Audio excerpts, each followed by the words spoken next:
বলতে বলতে ওনারও কাছে চলে আসছেন। তা আল্লাহ রসুলের চেহারাটা হঠাৎ মলিন হয়ে গেছেন। দুইজন জিজ্ঞাসা করলেন, ইয়া রাসূলুল্লাহ, কি জানি বলতেছিলেন, কানে আওয়াজ আসতেছিল।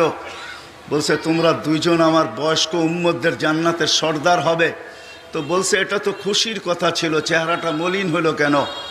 বলে, একটা সময় আসবে আমার উম্মতের কিছু লোক পয়দা হবে, সৃষ্টি হবে, যারা তোমাদের উপরও আঙ্গুল উঠাবে। তো দুইজন চোখের পানি ছেড়া দিয়া বলতেছে, ইয়া রাসূলুল্লাহ, আমরা করলাম তো করলাম কি? আবু বকর রাদিয়াল্লাহু তাআলা তো লম্বা অভিযোগ আল্লাহ রসুলকে শোনায়া দিয়েছেন।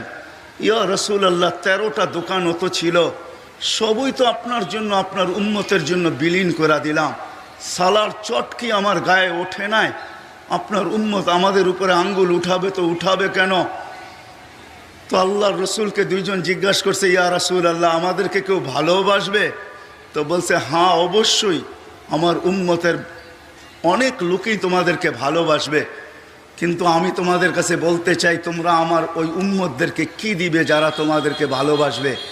তো আবু বকর সিদ্দিক রাদিয়াল্লাহু তাআলা আনহু আগে বলছেন যে আমি আমার নেকির 4 আনা দিয়া দিব। ওমর রাদিয়াল্লাহু তাআলা আনহুকে জিজ্ঞাসা করছে, ওমর তুমি কতটুকু দিবে? বলছে, কখনো তো ওনার আগে যাওয়া যায় নাই, আর যাইতে চেষ্টাও করি না, বহুতবার চেষ্টা করছি কিন্তু পিছিয়ে রয়ে গেছি, আজকে সাথে সাথেই থাকতে চাই, আমিও 4 আনা দিব। তো আল্লাহ রসুল বলতেছে, মুখে বললে হবে না, লিখিত দিতে হবে।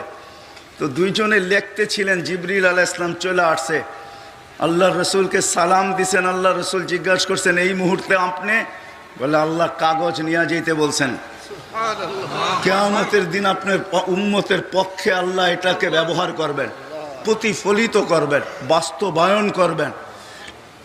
কিন্তু বলছে আপনাকে সাক্ষী হিসাবে সিগনেচার দিয়ে দিতে। তো লেখা শেষ, আল্লাহ রসুল সিগনেচার দিছেন, জিবরিল আলাইহিস সালাম কাগজ নিয়ে চলে গেছেন। একটু পরে ফিরে আসছে, বলছে, কাগজ কোথায়?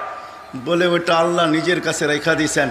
আপনি সাক্ষী দেওয়ার পরে আল্লাহ নিজেও সাক্ষী হয়েছেন, আমাদেরকেও সাক্ষী বানাইছেন।